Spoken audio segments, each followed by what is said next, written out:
important. Thank you. Yeah, you look really good. Loved everything about it. Thank you. Yeah. It's like my girls. Loved the girls. Aren't they the good best? Casting. I would like some maybe water just to. This is nice, but it doesn't look really drinkable. It looks like it should just not be, moved. I have water in that bag, that Starbucks sack. I have some water in there.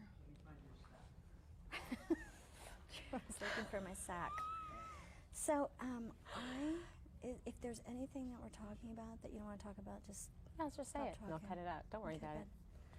Good. I did this all day yesterday, so I'm kind of okay. I'm all juiced up, ready to go. Good, good. When are you guys going back to England? April 20th. I'm going to New York for a week, and then after that, we'll see. I would like to stay there for a little while. Put my daughter in school there and finish the school year out. So I'm keeping my fingers crossed. Oh yeah. Otherwise, I'll just go there for 2 or 3 weeks, and then come back. Oh, that's great. I need to get out of LA. I'm over it. Keep running into exes and like my past and strange things, and I'm like, okay, we have to go now. It's so messy, yeah. I haven't spent this much time with my husband here ever. You know what I mean? We've spent most of our time together Here? in London. Oh, in London. And I find myself if I go around go out with him or go around, or now he's casting his movie and all these ghosts, I'm Thank you. of this movie, Thank you very much. Yeah, no, thank you. Thank it you. looks rather strange, actually. Ghosts from the past. Yes.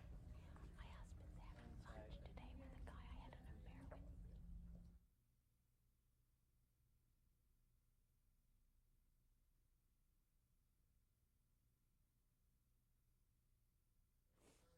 I talked to Mark Forster the other night.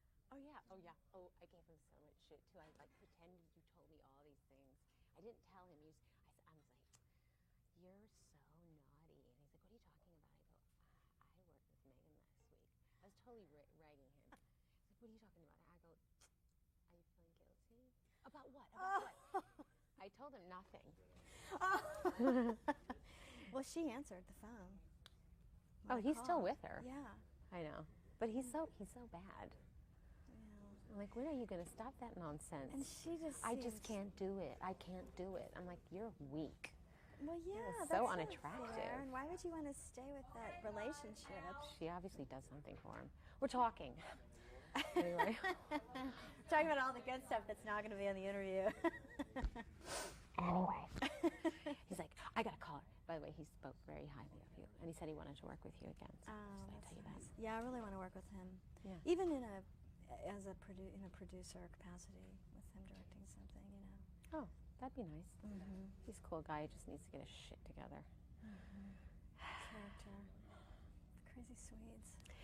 So, Are we on? Are we happy? you guys are on, and if you want to do an intro, we're going to be fucked up. Okay. Sorry. You don't need me to say I'm from Will and Grace, do you, or do you? With your hands, because Okay. from the opening shot, you're just on the edge. Who? Us? No, me. Now, do you want the intro to be more formal, like welcome to? No. Totally Oh, God, no. Oh, okay, Just Gad. introduce yourself, however you want to talk back and forth, explain, the Will and Grace connection.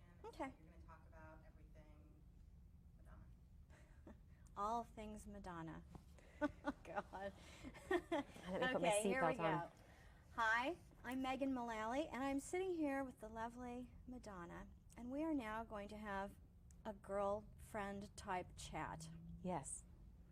Preferably all about me. Oh, no, wait, about you, that's right.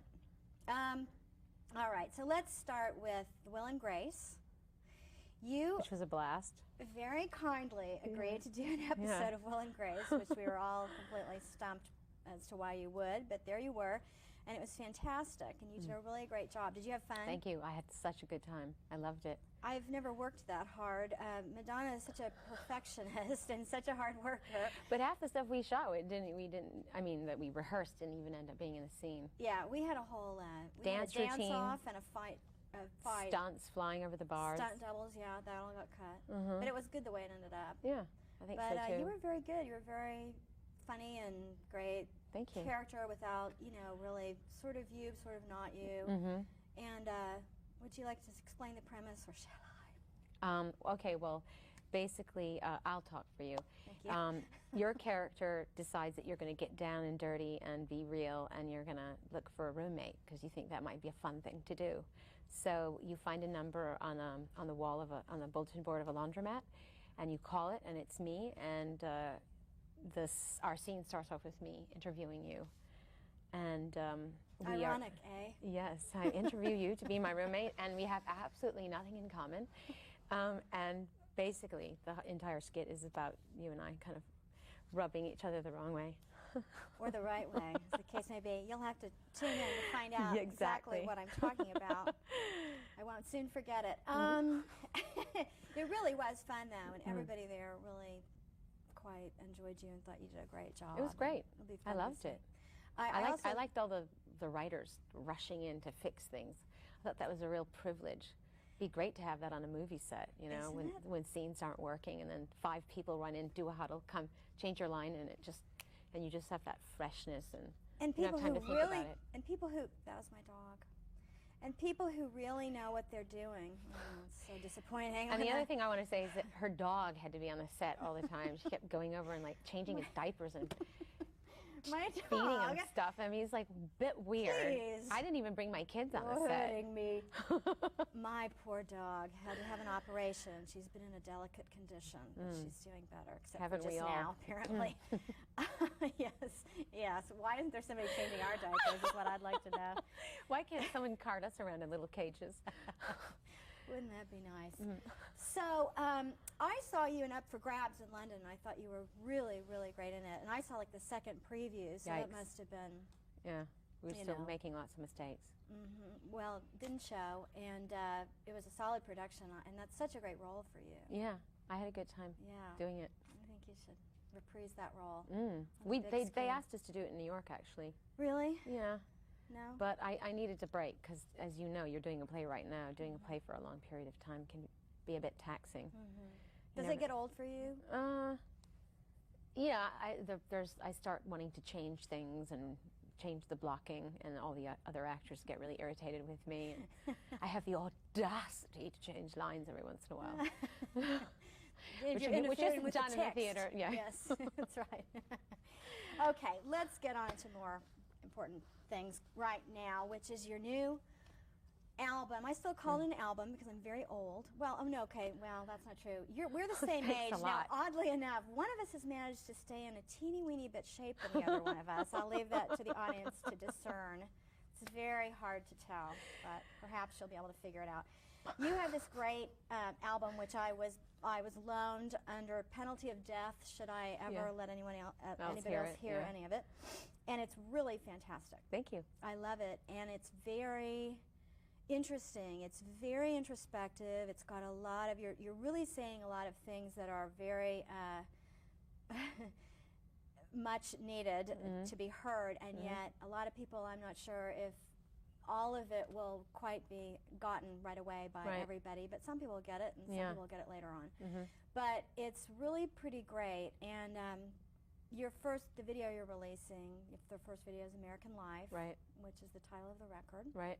And I just saw it twice upstairs, and it's genius. Thank you. It's really fantastic. Now, tell me about... Did you have a strange reaction to it? I thought it was very exciting and powerful and kind of... it's, you know what it is? I said that upstairs when I saw it.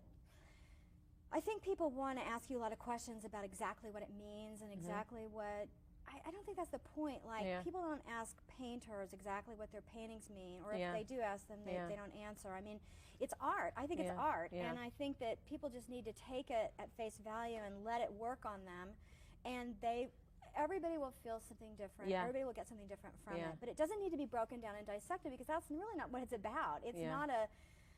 It's not an analytical, linear kind of thing, I don't think. And not only that, but whilst I started off with, I had a certain intention while I was shooting the video, when we started editing it and putting it together, I started seeing other things take shape and other stories and ideas and themes emerging, and which I had no intention of doing. But that is what happens when you start something, and that's part of the creative process. And I feel like I'm I mixed up lots of ideas into one big stew, and it is, I think in a way it does the video disservice to try to explain exactly what I'm saying or exactly what it means. I totally agree.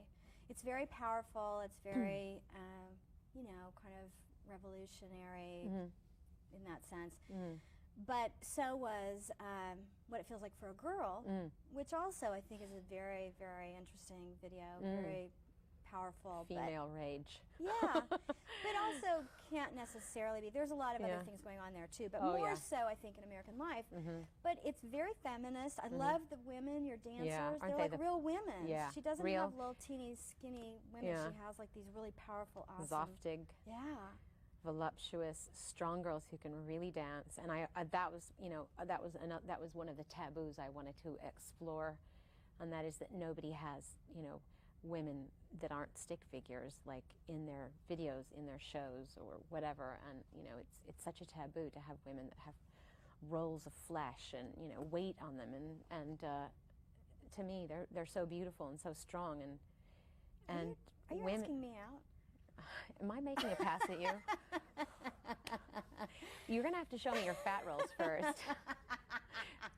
Such a tease. But the thing is, when my daughter, who's 6, has a fat roll, and I feel very consoled by that. Because when you sit down, you have a fat roll, even if you're not fat. So that's cool, right? That's right, absolutely. And I think it's time that, everybody just is proud of their fat roll. Well, as it is right now, either you're a stick figure or you're obese. I mean, there's no in between. If you're a size 6, you're like a huge fatty. Yeah. So, not you, of course. But really, I think it's time that we start sort of deconstructing that in our culture, because that's a little bit much. Even a lot of men I know are starting to develop eating disorders. I mean, a lot of men. Really? Yeah. Ooh, gosh. It's not pretty. No, it's not attractive. No. So, but since we're on the subject of the video, let's talk a little bit about fashion and that whole. The video is set in a fashion show. Set during a fashion show. When we were talking on this set of Will and Grace, you mentioned that you just don't even really hardly ever go shopping. Well, for a variety of reasons, because you're followed down the street by teeming throngs of fans, but also because you just don't really care for shopping and never did. Yeah. And so, what are your feelings about sort of shopping? Shopping. You mean clothes, fashion, whatever? Is that what you're asking me? Fashion and just how it relates. I mean, the thing is, I love clothes. I mean, that sounds so lame and it's a form of creative expression, though. Yeah, sure, and I've always used that expression in all of my work, but because costume and playing characters and changing who I am, using clothes to change who I am, it is like such a big part of my work. Actually, the idea of going shopping I find repulsive, It's just, I can't go through a rack and look at things. And if I didn't have my stylist, who we work on so many projects together, like actually show up at my house with some clothes to wear, I probably would end up wearing the same Adidas tracksuit every day. Yeah, well, that's kind of what I do, and because I don't have your stylist showing up at my house. Yeah. Now, I do want to talk about her, though, Ariane Phillips. Yeah. She was a costume. She's not a stylist. She's a costume designer, which is why I love working with her, because she really thinks about character rather than, what's the latest, trendiest thing to wear. And she thinks about, we've worked together for so long that, we have a kind of silent communication. She knows what I like. She knows what looks good on me. Well, it really shows that she was a costume designer for films and for theater, right? Yep. She I have my little stack of research. I feel like I was back in college last night. Is all I want to say. You've done your homework. Yeah. So I love this this W magazine, Madonna Unbound. This is amazing, though. Stephen Klein photographed it. 44 different photographs for your 44 blessed years on this planet. Yes. And this is one of my favorites. What is it? Well, I'm going to show it. Ooh. Love it. Nice. This is me in about 3 years. And I don't know exactly what that is, but I think it's fantastic. It has some sort of Eastern overtones and yet, you know, kind of the young ballerina girl and something else. And, you it's know. kind of the whole, we kind of tried to recreate, it's a combination of a Fellini movie, a Francis Bacon painting, and the photographs of Cindy Sherman. Sort of all those things inspired the shoots. Really fantastic. But even more than the photographs, I loved your interview with Merle Ginsburg. It's really, really. I was a bit grouchy when I did that interview. Well, you may have noticed. I didn't. I don't know. I thought you came off. It's best not to do interviews when you're grouchy. Yes, true. You're not going to leave right now, are you? No. Okay. Why, did you hear I was in a bad mood this morning? Because I was. No, but I snapped out of it. You're adorable. Were you making a pass at me? Yes. Now, I wanted to also talk. Oh, and I noticed that the American Life video is premiering on VH1, right? Yeah, I think. Yeah. I noticed that they're using the song for the HBO promos, which I thought was very cool. Oh yeah, that's true. Yeah, very it's true. Cool. Yeah.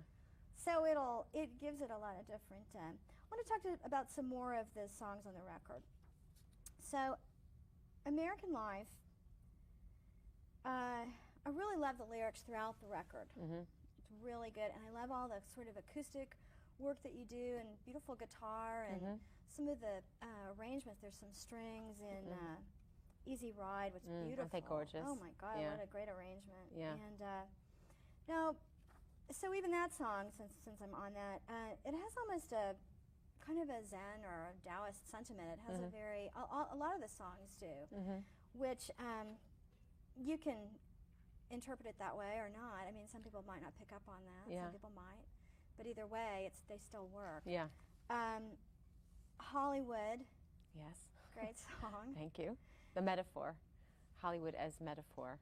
Yeah. Hollywood as a place where superficial or superficiality or a surreal life is kind of put above all things. I think you could take that song literally, or you could go into the subtext of it, which is just our society's fascination with the way things look, you know, and the illusion of and being caught up in that illusion, and making, you know, turning that something not real into something real, and making all your decisions based on something that isn't true. It's quite frightening, actually.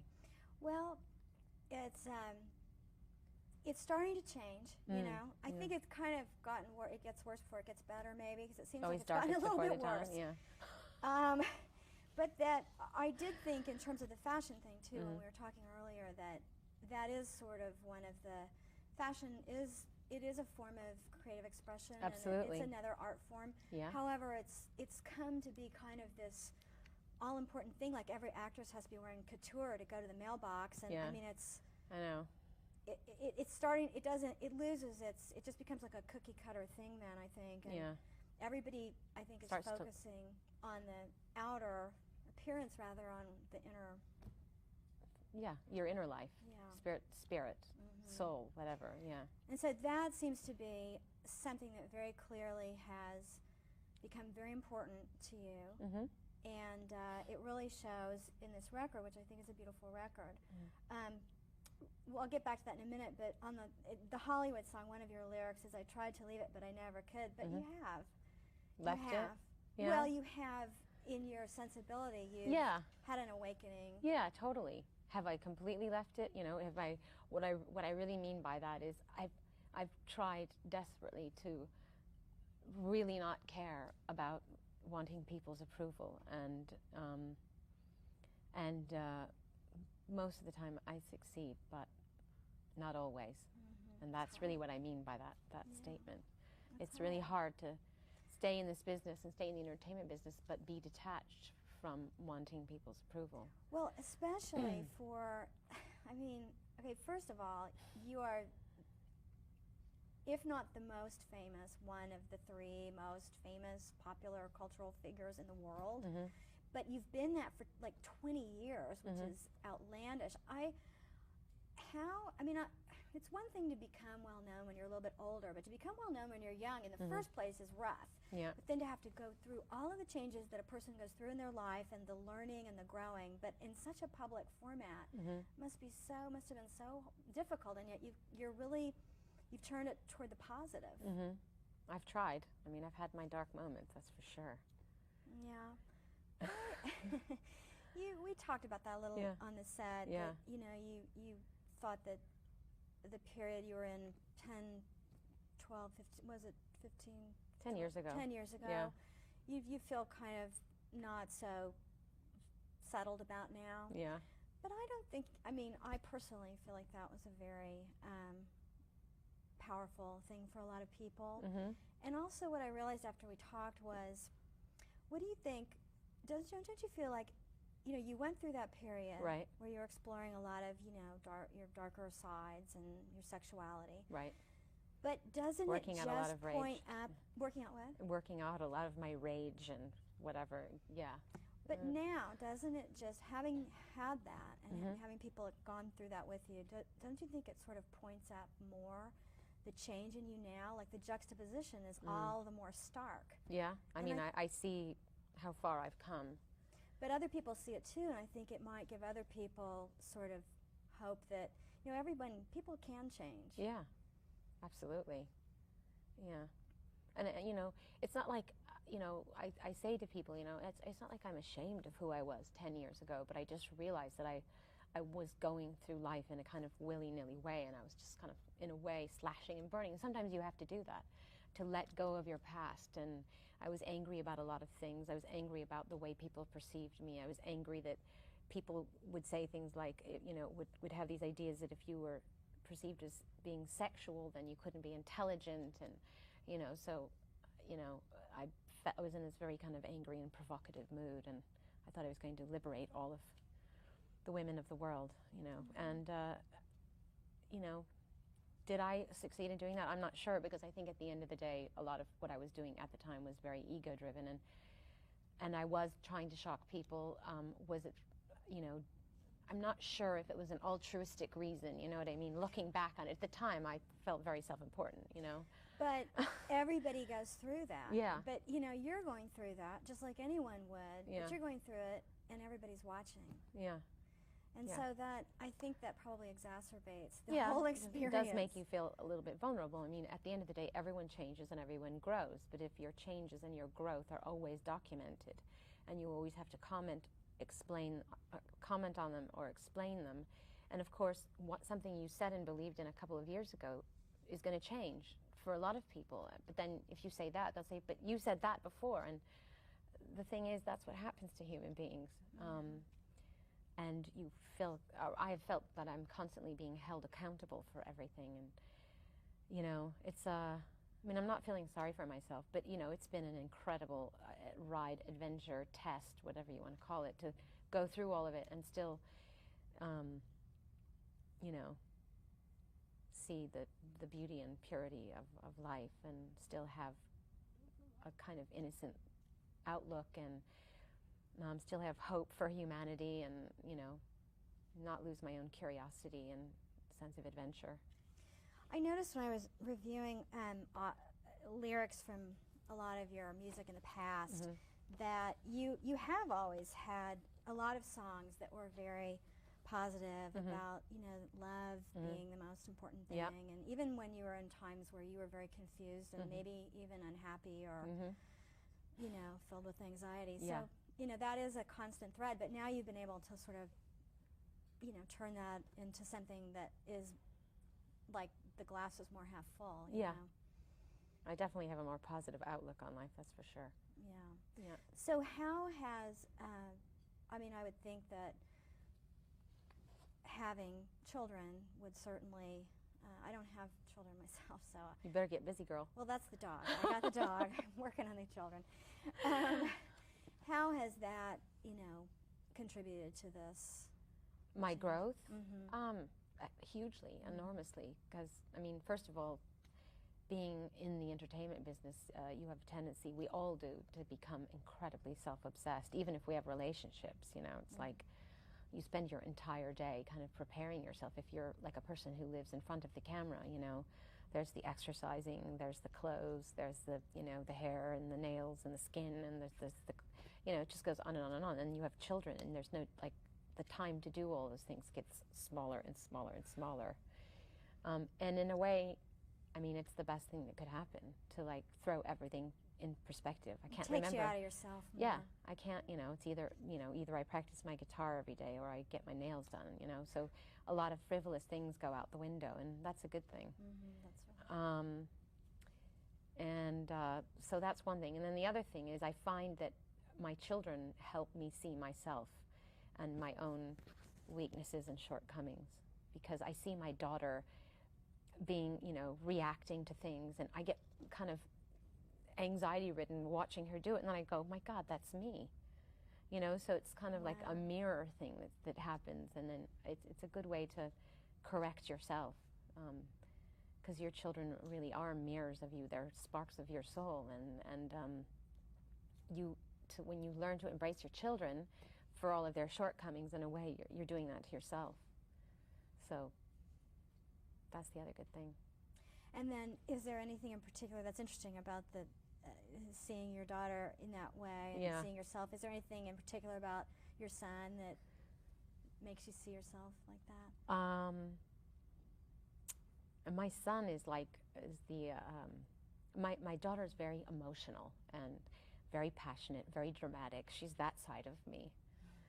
And I see her acting out, and I find myself getting really frustrated with her, and I'm like, oh my God, what a drama queen. And I'm like, okay. What?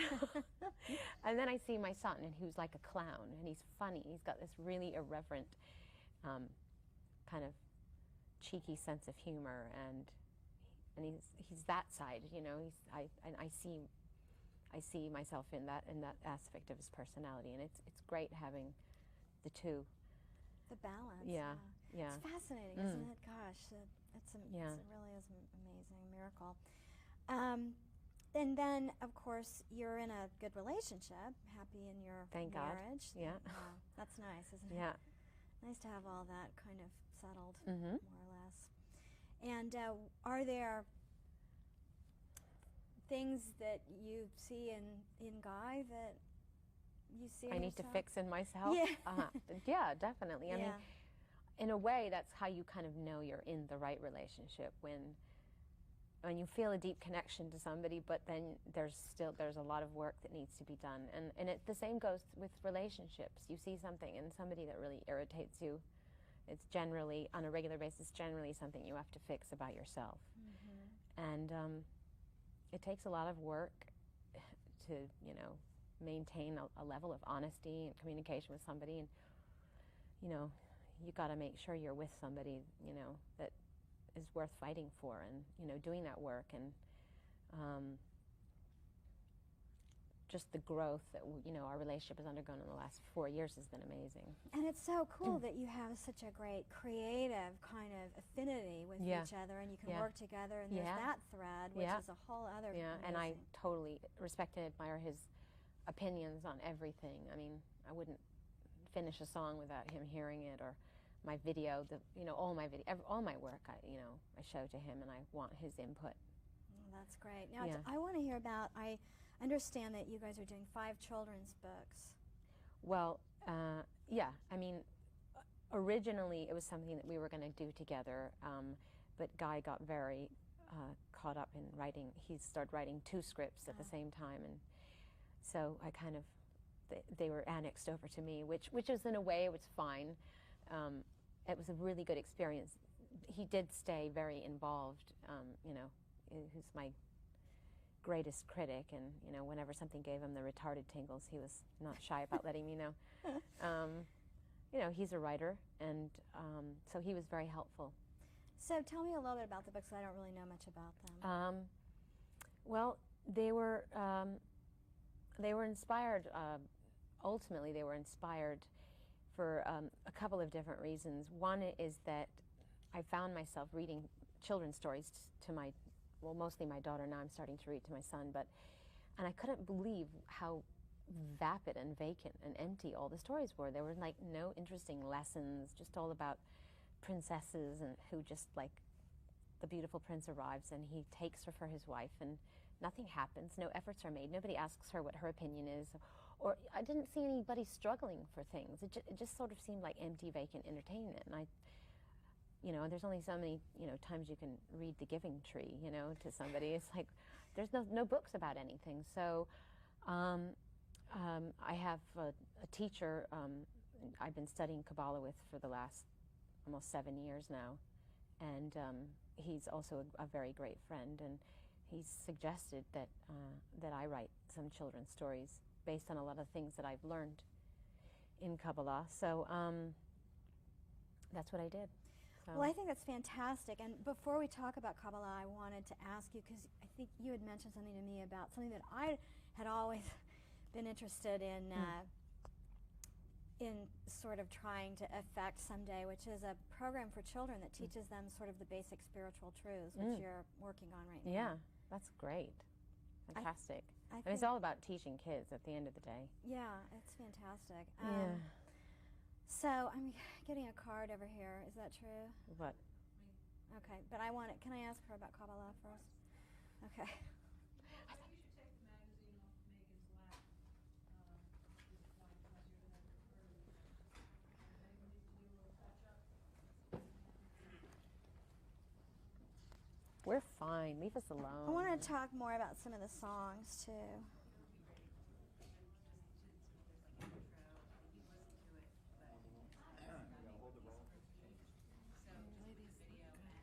Really? More